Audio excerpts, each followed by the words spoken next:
Hello and welcome to Global Business on CGTN. I'm Lily Lu. And today we bring you special coverage on the launch of special customs operations at the Hainan Free Trade Port, a landmark initiative as China enters a new phase of opening up. We'll look at how this innovative customs model is reshaping trade and driving new quality productive forces in Hainan. We'll also explore how those changes are injecting fresh momentum into global economic cooperation.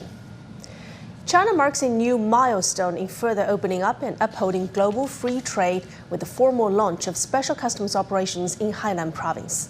Under Hainan Free Trade Port's new customs system, goods in 74% of product categories enjoy zero tariffs. Businesses and individuals can enjoy low tax rates and a simplified tax structure, significantly lowering operational costs and boosting Hainan's global appeal as an international trade hub.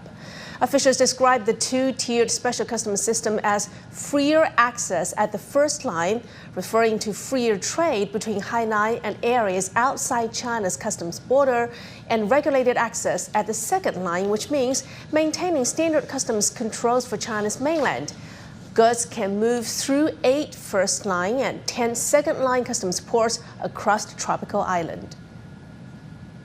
And now for latest developments on the ground, our reporter Xu Yi is at one of Hainan's major airports, Haikou International Airport. It also serves as one of the 10 designated second-tier entry points for managing the flow of goods into the Chinese mainland. So Xu Yi, tell us, what are you seeing there?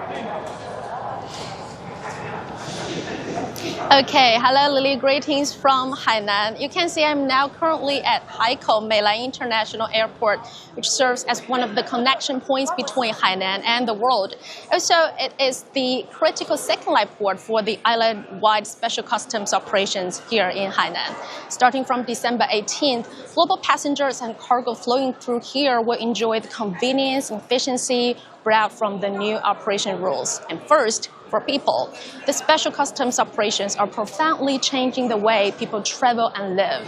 With the expansion of Hainan's visa-free policies, citizens from 86 countries and regions can now enter into Hainan visa-free.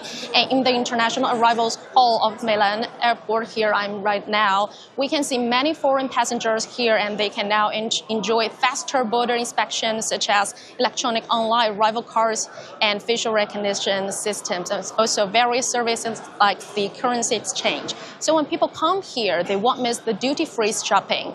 For this, the categories of duty-free goods in Hainan have increased from 45 to 47, covering a wider range of products from small appliances to like the big ones, the automobiles, and even the yachts. And also, if a foreign traveler needs the tax refunds for products, the whole process will be in just a few minutes. And this requires quicker cargo inspection. So for the cargo sector, starting from December 18th, the categories of imported goods with zero tariffs in the Hainan Free Trade Port have expanded from 1,900 to 6,600, demanding even more efficient cargo flow in the airport. And after the special customs operations, 5 types of paper documents that previously required offline have been transformed into electronic forms, and cargo information can now be submitted in just 5 minutes. And also during the cargo sorting, staff here could use the small devices called the PDA to quickly scan cargoes. And the entire process is digitized, ensuring both convenience and regulatory security. So this morning, just a few hours ago, I witnessed the actual cargo flow at Hainan Airport's freight station at the first day of the special customs operations. Let's take a look. Today marks a new starting point as the Hainan Free Trade Port officially enters the new phase of island-wide special customs operations. As a designated aviation port for the Free Trade Port and its second-tier customs system, Haikou Airport has successfully completed clearance procedures for the first batch of goods sold under the processing value-added 30% tariff exemption policy. These goods have already been dispatched to Xi'an and Beijing, thanks to tangible outcomes such as a single electronic document and second-level clearance. This milestone signifies that the second-tier port at Hainan Airport has now entered a normalized and highly efficient phase of special customs operations. And now let's head to Yangpu Port, which is one of the 8 designated first-line ports linking Hainan with the global market. It is widely regarded as a key demonstration zone of the Hainan Free Trade Port. CGTN reporter Wang Hongjia is at one of the berths with more details. Right here, I'm at Yangpu Port in Danzhou. It's quite a busy morning. The ships are docking, the cranes are in motion, and all the trucks are driving all around. That's a vivid picture of what the dynamic first-line port refers to. Starting today, under the Hainan Special Customs Operations, first-line ports are offering freer access between the island and the global market. And that openness is something that you can really see and feel right here on the ground. One key feature of freer access is zero tariff. From today, some 6,600 tariff items can enter Hainan tariff-free via 8 first-line ports island-wide. Now, as you can see behind me, there is a vessel now docking at an oil berth. The petrochemical raw materials being unloaded here are among the very first batches to enjoy the zero tariff policy, and this will significantly cut costs. The batch of zero-tariff products totaled 179,000 tons, with a value of nearly 400 million yuan. By importing these materials tariff-free, companies can save around tens of millions of yuan, significantly easing cost pressure and improving operational efficiency. The Yangpu Port was once a fishing village, mainly known for cactus and rocks. As Hainan Special Customs Operations policies were first piloted here and later expanded across Hainan, the port has grown into a major gateway of China to the world, boasting 65 shipping routes. A new level of openness is taking shape right here at the first line of Hainan Free Trade Port. And now for more insights on how international investors view the opportunities presented by Hainan Special Customs Operations, let's bring in Dario Guppy, CEO of Guppy Traders, and he joins us live from Darwin, Australia. Hi there, Dario. Great to have you on the show. How do you understand Hainan Special Customs Operations and what do they signify for China's institutional opening up? Well, one of the key changes is the way that the zero tariff principle will be applied, and also the digital clearances for customs that are made to BRI standards. If goods are not on the list of taxable imported goods, then they'll be tariff-free. So the Hainan Free Trade Port has the shortest negative list for foreign investment of any other entry port in China. So there are zero tariffs on most imports. Now this signifies that China is no longer relying on preferential policies to attract foreign investment. Instead, it's using self-driven institutional reforms to build a rules-based and high-standard business environment. The objective is to shift from flow-based openness to institutional openness, and this reflects China's ambition to move from a global factory to a global market. And also for Hainan to become a differentiated trade hub in the world, what should that look like in practice and what core strength must be cultivated to better connect China's economy with ASEAN and with the world? The importance of the shortened negative list cannot be underestimated. The new list gives greater certainty to importers, and it also makes for a more efficient trade and logistics environment. The Hainan International Trade Single Window digital entry enables efficient investment in Hainan. The Hainan Free Trade Port is also advancing measures of financial opening up with cross-border financing and foreign exchange liberalisation.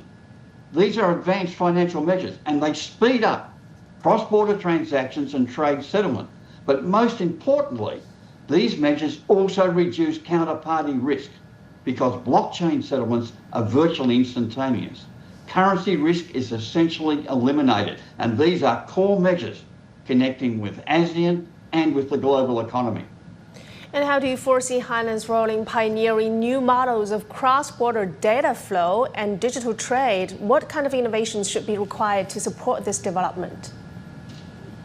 Hainan will certainly be the leading model for this cross-border data flow and digital trade. This is an important part of the 15 5-year plan, and Hainan is the first to really test this approach.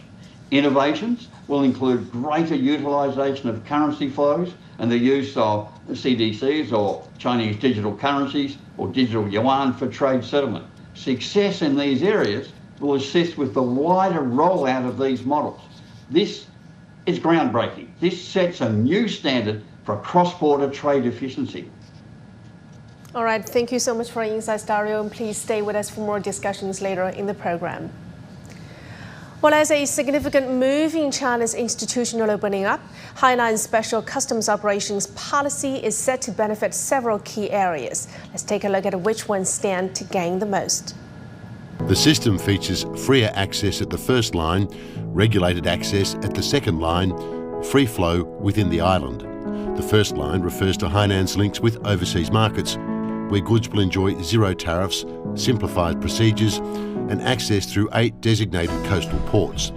The second line manages flows between Hainan and the mainland through 10 designated ports under streamlined but effective supervision.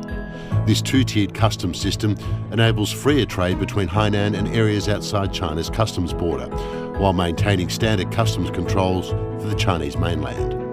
The new framework attracts resources and top talent from around the world, supports China's high-quality development, and pilots groundbreaking reforms. Travel remains convenient for visitors from the Chinese mainland, and citizens from 86 countries continue to enjoy visa-free entry. Duty-free shopping has been upgraded with expanded purchase channels, broader product categories, and new tax-free options for domestic and imported goods. Island residents can make unlimited annual purchases of 15 buy and takeaway categories. Zero tariff coverage expands. The proportion of tariff lines will increase to 74%. The number of tariff-free items more than triples to around 6,600. These cover most equipment and raw materials, reducing enterprise tax costs by about 20%. For high-level and urgently needed talents, the portion of their individual income tax liability exceeding an effective tax burden of 15% shall be exempt. For companies, more than 1,100 encouraged industries, from biomedicine to offshore wind and green materials, qualify for a 15% corporate income tax rate. Together, these measures are expected to create more high-quality jobs and increase residents' incomes.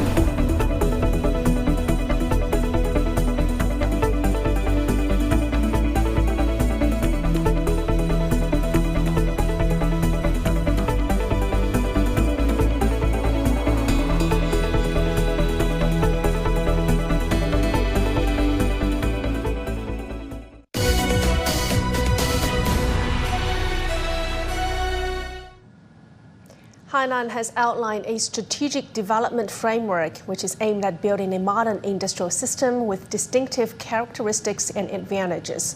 That features a tiered and structured layout. Now let's try to unlock the economic potential of the island, and the password is 405432.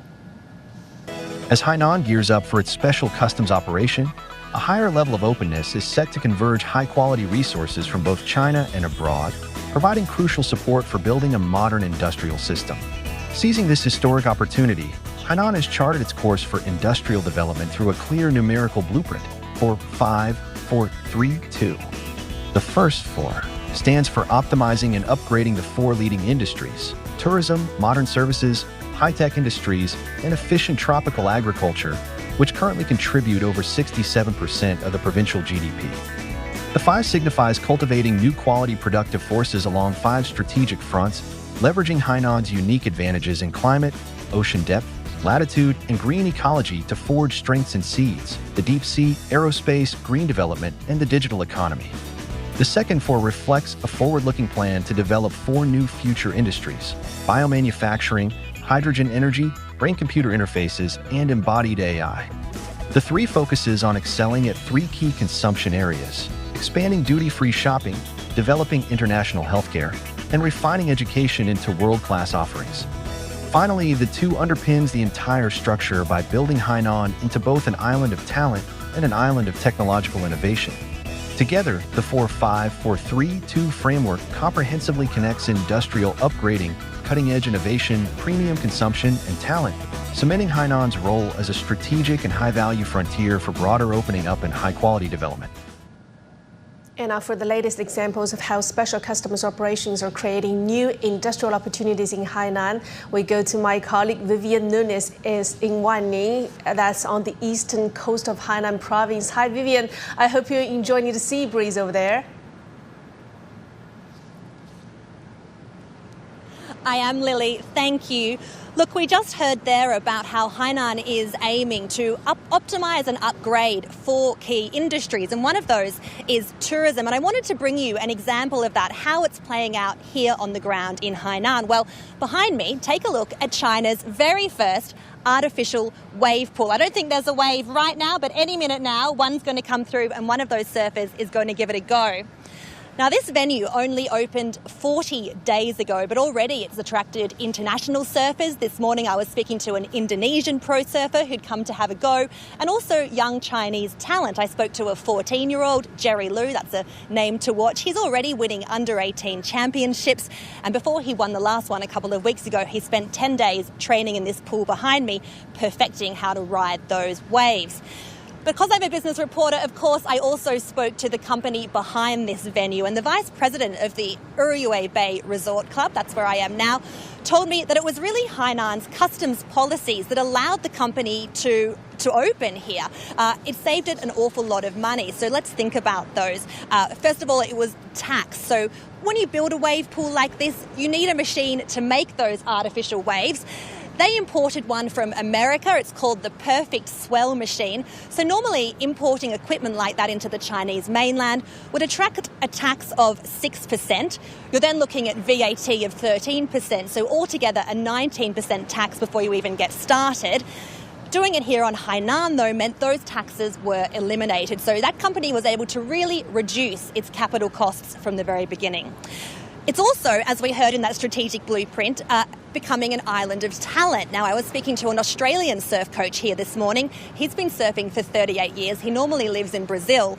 I'm pretty sure he could surf and teach surfing wherever he wanted on the planet, but he was choosing to do so here in Hainan. He's a coach of the Hainan surf team. He said low income tax was one of the reasons he came, but also there are other benefits.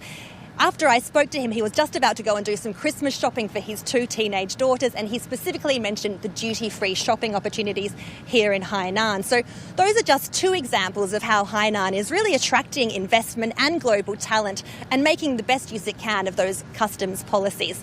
Now, I've been hearing those waves and looking at those waves most of today, Lily. It's probably time I grabbed a board and had a go. Back to you. Great stuff. I hope you're having fun there. Thank you so much. That's my colleague Vivian Nunes in Wanning, Hainan province. Ecological innovation represents one of the new industrial opportunities that Hainan seeks to cultivate. Our reporter He Jingyi traveled to Wuzhishan, which locates in the central part of the island province, to see how zero-carbon tea plantations and rainforest carbon initiatives are being transformed into tangible economic value. A rainy day in the off-season. Probably the most unexpected time to visit a tea plantation in Wuzhishan, Hainan, in southern China. But the owner reassured me that a rainy day is actually the best time to come to understand the ecological carbon value of their tea. We take the pruned branches and leaves from the tea plants and let them fall to the ground during the off-season. Tea pickers walk over the leaves, crushing them, and the rain helps soften and break them down further. Once buried in the soil, microbes turn the leaves into nutrients that feed the tea plants. This chemical-free approach is one of the ways tea grown here earns its carbon identity. These tea products carry a carbon footprint label. What does it mean? It follows international standards and shows the total emissions from production to transport. Each kilo of Wuzhishan tea produces about 5 kilos of CO2 over its full life cycle. This is only a quarter of the carbon emissions compared to conventional farming methods. Since acquiring the carbon footprint label in 2023, Joe said that some new clients have been reaching out, and their first question is usually, How exactly does your tea cut down on carbon? We took this chance to explore the Russian and European markets, and the feedback has been really good. Prices rose with a 30% ecological premium. But for Joe, the bigger impact is that storing more carbon truly matters. And both the market and the future see its value. The rain eased and mountain mist began to rise. From the tea plantation, looking deep into Wujishan, you can see National Park of Hainan Tropical Rainforest. If the tea fields are like tiny streams of carbon, this is a vast carbon reservoir. The leaves in the rainforest all have long, slender drip tips. Can you see them? With heavy, concentrated rainfall here, plants quickly shed water to keep their leaf pores open, helping the leaves breathe. Every breath of the rainforest leaves holds tremendous value. National Park of Hainan Tropical Rainforest has now completed the accounting of its ecosystem gross product, which totals about $30 billion. Last year, Hainan completed the first ever carbon sink transaction in China's national parks, trading the carbon storage value of the forest. The innovation works two ways. Tea plantations embed carbon accounting and eco-branding into production, while the rainforest combines ecological management with carbon conversion. It also monetizes ecological value. Carbon labels make benefits tangible. And carbon trading lets companies, individuals, and projects participate. The rain keeps falling, nourishing everything. On this land, every silent leaf tells a story of valuing clean air. Hejingi CGTN, Wujishan, Hainan Province. And the arrangement of the Hainan Free Trade Port is fundamentally different from China's other free trade zones. What are its unique advantages to facilitate high-tech industries, and how will it help to boost efficiency and prompt industrial upgrade in the island? Earlier, our host Michael Wang spoke to experts to get their answers.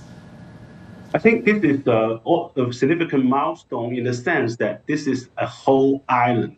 Most of the other free trade zones in China they're talking about reduced tax rates. They're talking about allowing certain kind of companies like finance or companies that cannot be established outside of those free trade zones can be registered. So it was a different kind of free trade zone arrangement. This one, just like I said, it's a whole province. It has manufacturing. It can do value add, and also. If you think about it from the efficiency point of view, by opening up so-called tier 1 or first line, goods can be shipped into the free trade port without any documentation. Well, they need documentation, but they don't have to go through custom clearance and things like that. And that really speeds up. Because I'm in the high-tech industry myself, one of the things some high-tech companies faces, for example, is that when they have to import certain parts, special parts that can only be made by certain countries, for example. It's not the tariff or the cost, but the time it needs to clear customs. It kind of affects the supply chain, you think about it, right? Right now, all the supply chain, people are things like make to order, and they have very short time frame for making some products. So if the product can be made within the factory within 2 hours, but you need to wait for 2 days, for custom clearance of a certain essential part, that really affects the manufacturing. So in Hainan, such things can be avoided because if you are opening up the first line, this kind of things can just go in. I think they still have to do declaration, but you don't have to go through clearance, which will speed up the whole process. Yeah. Radomir, let me bring you into the conversation when it comes to the zero tariff regime after the special customs operations, Radomir, begins in Hainan. We see that the zero tariff regime now covers roughly 3/4 of tariff lines and a shorter negative list, of course, and then the tariff-free items we now have previously from around 1,900 increased to 6,600. So give us a sense in terms of what all of that means when it comes to market access, when it comes to sourcing decisions.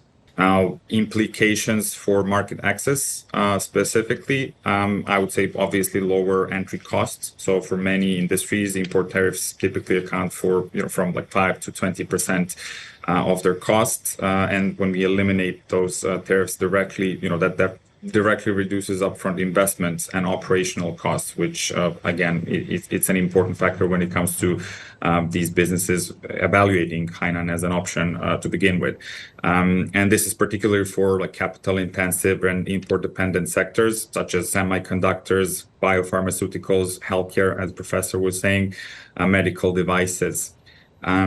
Also, speaking of the other implications, the broader and faster operational scope. So the combination of short negative list and high proportion of zero tariff goods will allow companies to import equipment, right, tariff free. Also raw materials and components with not just, again, lower down cost, but as Professor was saying, also more efficiently, so faster. Of course, there are many others, I mean, like just supply chain, optimization and diversification, like choosing Hainan as alternative to whatever, the other locations are where these manufacturers are producing goods will then certainly add value there as well.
Hainan Free Trade Port is gaining substantial recognition among international business community.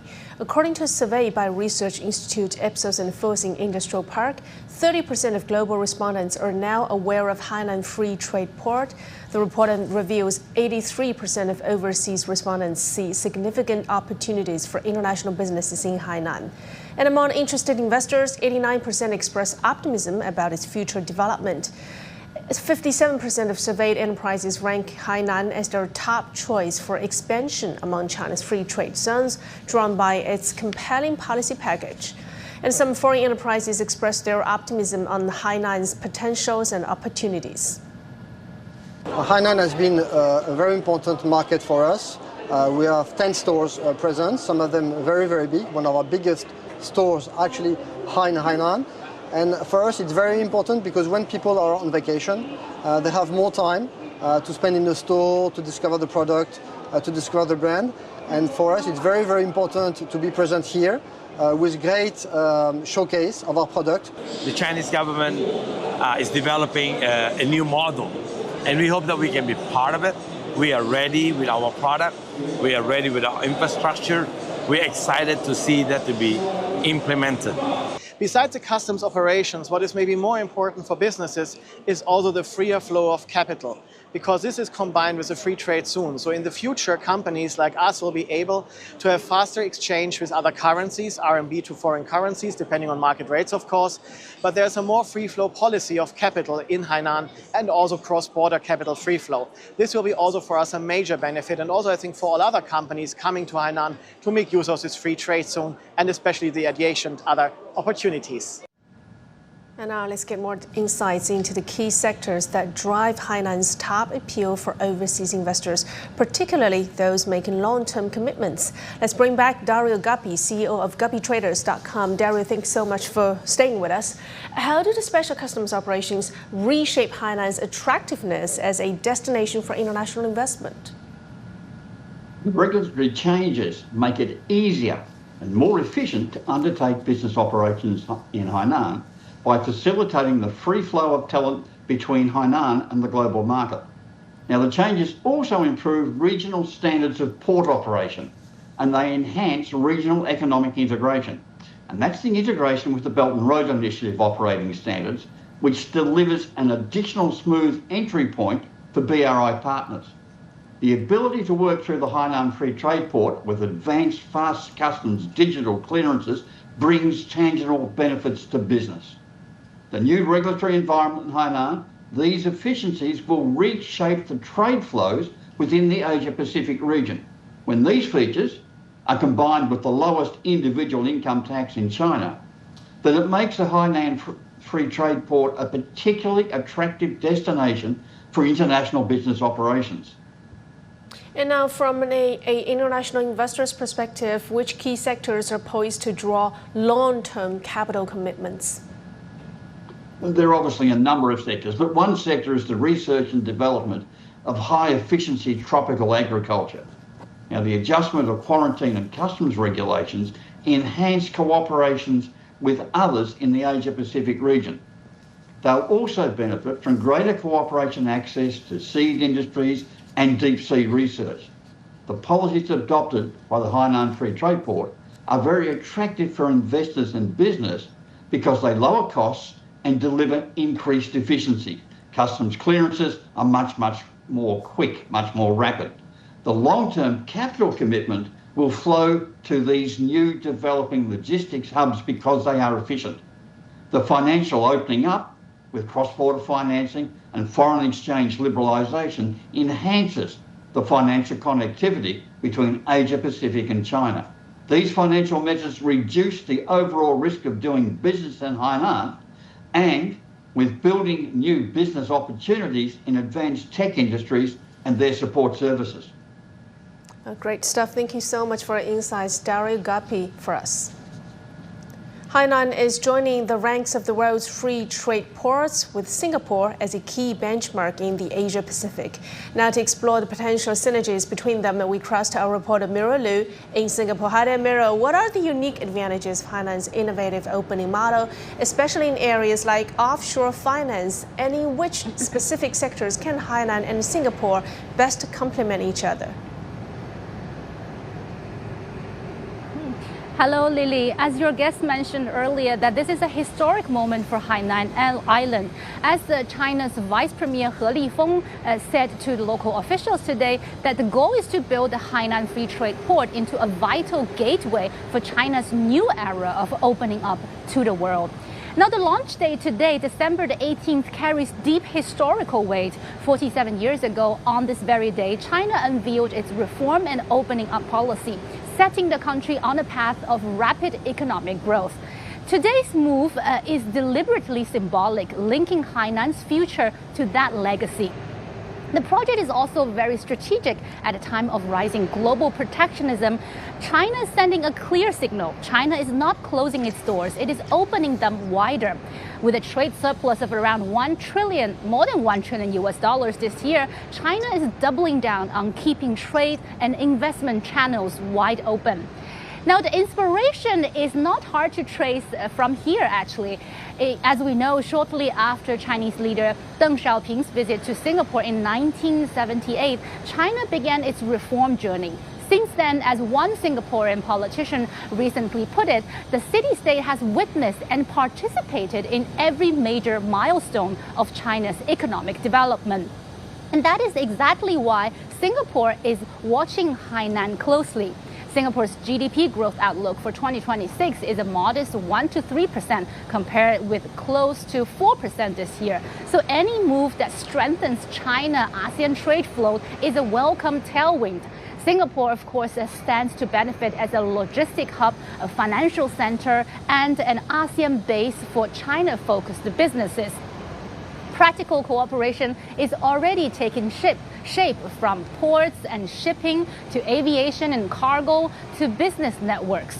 Looking ahead, Hainan's ambition is clear. It wants to be another Singapore, a high-trust, high-connectivity gateway linking China with the region and the world. But history shows that status alone is not enough. What will ultimately determine Hainan's success is execution. How consistently rules are applied, how open capital and data flows truly are, and how easy it is for global firms to operate on the ground. If those fundamentals fall into place, it could become a permanent feature of China's forward, outward-facing economy, one that reshapes how trade, services, and investment move between China and the region to the rest of the world. Lily. Thank you so much. That was interesting points there. That was Mira Lu for us in Singapore. As business picks up and global attention grows with Hainan's special customs operations, one question looms. Does the island have enough energy to power it all? Lu Sirui goes straight into the energy source of Hainan. In the middle of the South China Sea, 4 offshore gas platforms are sending out the energy that keeps the land alive. This is the Deep Sea Number 1 Phase 2 cluster, a major source of natural gas for southern China. It not only powers the Hainan Free Trade Port, but also feeds Hong Kong's Special Administrative Region, sustaining the Greater Bay Area. We're now walking towards the production area, and I start to feel a faint vibration as if this whole place is breathing. It draws gas from nearly 1,000 meters underwater, processes it right here at sea, and delivers it as pipeline-ready fuel. This setup is actually quite rare. Most deep-water projects depend on large floating vessels, but in China, these 4 platforms stand in shallower water, yet together they handle the same deep-sea work as the vessels, receiving, treating, and exporting gas and oil. This approach greatly cuts costs and makes the whole system more efficient. Cutting edge as it is, it's a new engine built onto an old backbone.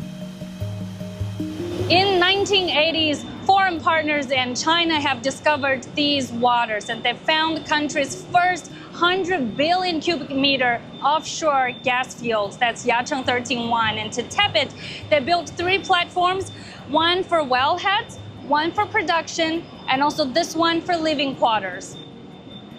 After decades of output, the field was nearly depleted. But it soon became clear the platform wasn't done yet. In 2015, a new reservoir was discovered lying almost 1,000 meters underwater. This has not only kept the old platforms in use, but also boosts the building of a 4th platform. On the new platform, you can see how China is catching up and breaking through. For example, the system that prevents subsea pipelines from freezing deep water. Engineers inject monoethylene glycol to keep the flow from freezing. This technology is now made domestically. The system here recycles the glycol and keeps the antifreeze network running. Today, the cluster's daily output of gas reaches 5 million cubic meters. This combined old and new system has become a key pillar of China's southern energy corridor. Oil gas workers have passion for their work at sea, but life is challenging out there. Weather changes fast on the sea, especially during the typhoon season. So how does a giant and isolated cluster help protect its people and production in extreme weathers? The answer lies in the Nanshan terminal, 90 kilometers from the platform, onshore in the coastal city of Sanya. It not only receives condensate and gas, but also plays a crucial role in coordination. Our remote-controlled system keeps production steady even in severe weather. Before a storm, we evacuate everyone offshore. Then we operate the platforms from here, so the energy supply never stops. The terminal also stores critical supplies and trains deep-sea operators, quiet but long-term preparation that keeps the entire system resilient. Safeguarding South China Sea energy is safeguarding the free trade port. We're the front line, and we won't let the chain break. From early exploration to today's smart deep-water systems, each step has strengthened China's ability to power its growth. Behind every light in Hainan is a network of people and technology working quietly and relentlessly. Lu Sirui, CGTN, Hainan. China has put an emphasis on Hainan's key role in the Belt and Road Initiative. And to explore what this means for regional trade, a Pakistani journalist analyzed the province's potential as a major hub for cooperation. Streamlined custom policies would ultimately benefit the business community. The efficiency will be much higher, and it will definitely benefit the neighboring countries who want to do business with China. And it will be a great opportunity for them. And one should keep this thing in mind, that the accuracy and the efficiency of Chinese, not only in custom clearance, but in general, we have witnessed over the past 40-45 years has been great. So it will definitely benefit the system, and it will definitely streamline things in a very better manner. I would also like to mention here that the Hainan Special Customs will also benefit and streamline the system as well. The digital verification system, the inspection, the smart custom management, it will pave the way for better partnerships for the longer run. And I feel that this is something which is very much adaptable, and the idea of Hainan custom services and the idea of the special Hainan custom policies, I think it should be adopted by many countries in the world. I feel this is something which is very appreciable, and we in Pakistan, who are learning a lot from China, I feel this is something which can be learned from them as well. And I feel that this is something which should be applauded. And with that, I'm wrapping up our special coverage on the launch of the special customs operations at the Hainan Free Trade Port, which is a landmark initiative as China turns a new page of opening up. And before we go, let me leave you with pictures of the beautiful scenery of Hainan Island. I'm Lily Lu. Thanks for watching. Bye for now.